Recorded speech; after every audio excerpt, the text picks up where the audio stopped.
एक पिता को सबसे बड़ी प्रॉब्लम जब होती है जब उसको डीएनए टेस्ट करवाना हो, उसके रिगार्डिंग उसको कोई लॉ, कोई जजमेंट, कोई प्रोविजन या परमिशन नहीं मिले। लेकिन दोस्तों अब टेंशन की कोई बात नहीं है, एकदम लेटेस्ट जजमेंट आई हुई है जो कि फेवर करती है एक पिता का। क्योंकि अगर हम लॉ में देखें तो आपको किसी भी एक्ट की बात करें या मैट्रिमोनियल डिस्प्यूट से रिलेटेड कोई भी लॉ की बात करें, हमेशा मेंटेनेंस और वेलफेयर की बात होती है। लेकिन डीएनए के लिए लॉ में कोई भी प्रोविजन नहीं है, हम सिर्फ डिपेंड है तो सिर्फ जजमेंट पर। तो आज बात करते हैं ऐसी एक जजमेंट के बारे में जो कि एक पिता का फेवर करती है और कहती है कि हाँ, डीएनए टेस्ट की परमिशन उसको मिलनी चाहिए। नमस्कार दोस्तों, मैं हूं एडवोकेट धीरज कुमार, आपका स्वागत करता हूं आज की वीडियो में।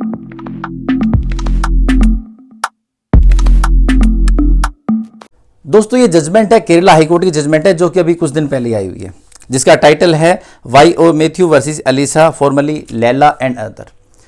होता ये है कि लड़का लड़की दोनों मिलते हैं, प्यार होता है, इसके बाद शादी कर लेते हैं, शादी से एक बेटी होती है, बेटी भी काफ़ी बड़ी हो जाती है। हस्बैंड को डाउट होता है कि वाइफ कहीं ना कहीं गलत है। इसके बाद उनके आपस में केस हो जाते हैं, मेंटेनेंस का केस वाइफ द्वारा डाल दिया जाता है। 50,000 रुपीज़ बच्ची का मेंटेनेंस बन जाता है। हस्बैंड को जैसे डाउट होता है कि भी बच्ची मेरी नहीं है, वो उसके लिए कोर्ट में एप्लीकेशन लगाता है, कोर्ट उस एप्लीकेशन को डिनाई कर देती है।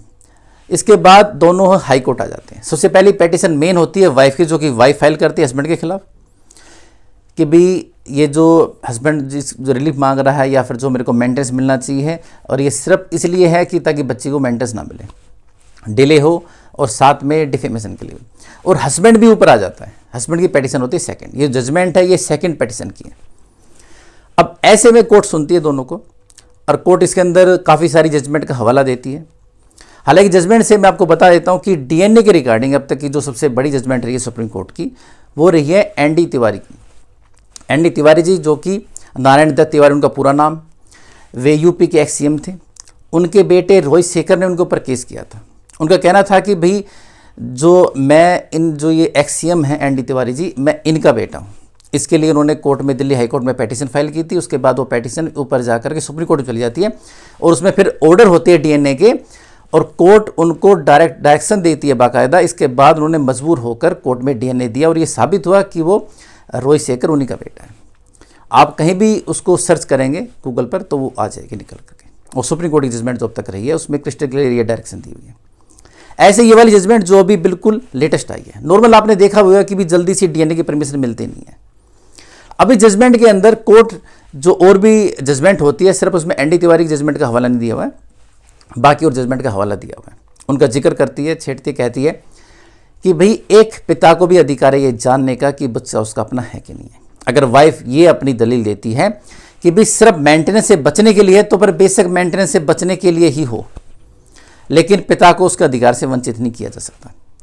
और बिल्कुल क्लिस्टर क्लियर इस बात को कहकर डीएनए के लिए कहते हैं कि ब्लड सैंपल दिया जाएगा, डीएनए होगा। इसके अलावा जो सबसे बड़ी बात मुझे इस जजमेंट में नजर आई है वो ये है कि जजमेंट दिया तो उसमें लास्ट में ये भी इसमें लिखा गया कि इस डीएनए के रिगार्डिंग अगर कोई भी किसी भी प्रकार की कोई एप्लीकेशन पेंडिंग है, या किसी ने कोई लगाई हुई है, या उसका कुछ ऐसा ऑर्डर है, तो वो हमारी जजमेंट को इफेक्ट नहीं करेगा। मतलब जो हमारा ऑर्डर है डीएनए का, उसको बिल्कुल भी इफेक्ट नहीं करेगा।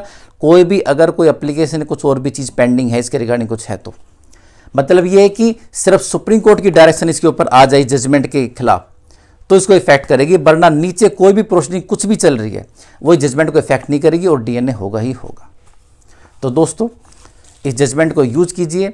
अगर आपको डाउट है कि भी कोई बच्चा आपका अपना नहीं है, तो आप इस जजमेंट का हवाला देते हुए कोर्ट के अंदर एप्लीकेशन लगाए कि भाई केरला हाई कोर्ट ने ये जजमेंट दी है, तो उसके अकॉर्डिंग आप मेरे को डायरेक्शन दें कि भी मैं अपने बच्चे का डीएनए करवा सकूँ।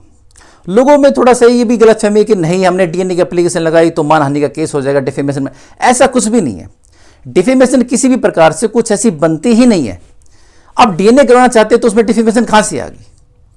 अगर बच्चा हमारा मिल गया तो पत्नी केस कर दी, क्या केस करेगी, कौन सा कर देगी? अरे डिफेमेशन कोई चीज़ है, आप डिफेमेशन की अगर बढ़े कि भी वो क्या डिफाइन है, उसके अंदर क्या वर्डिंग दी है, तो वो कहीं भी ये चीज़ नहीं आती है। डिफेमेशन होता है किसी के बारे में कुछ गलत कहना, बुरा कहना, जो कि झूठ हो। हम टेस्ट करवाए, जैसे ब्लड टेस्ट करवाते हैं किसी बीमारी का, किसी चीज़ का। हर इंसान को जानने का हक है, हर पिता को जानने का हक कि बच्चा उसका अपना है। तो जजमेंट को बेशक बेधड़ल्ले से यूज कीजिए, और साथ में अगर कोई एप्लीकेशन लगानी आपको डाउट हो तो बेशक कोर्ट में एप्लीकेशन भी लगाइए। इस जजमेंट का लिंक मैं यहाँ पर दे रहा हूँ, आप इसको यहाँ से डाउनलोड कर सकते हैं। कमेंट पिन भी कर रहा हूँ, डिस्क्रिप्शन बॉक्स में भी दे रहा हूँ, वहाँ से इसको डाउनलोड करके आपको जहाँ लगानी है आप लगा सकते हैं। तो दोस्तों मिलते हैं नई वीडियो में नई जानकारी के साथ, तब तक के लिए नमस्कार।